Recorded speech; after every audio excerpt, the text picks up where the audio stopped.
Need to return an item to Zara? Here's how to get your return label fast and easy. Open the Zara app or website and go to My Orders under your profile section. Find the app you want to return and tap Return.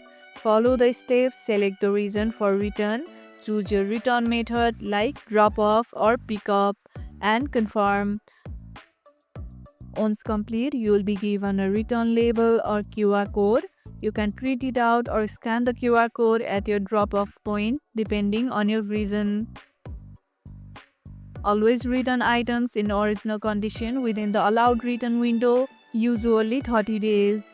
Have you ever returned something to Zara? How was your experience? Let me know in the comments below.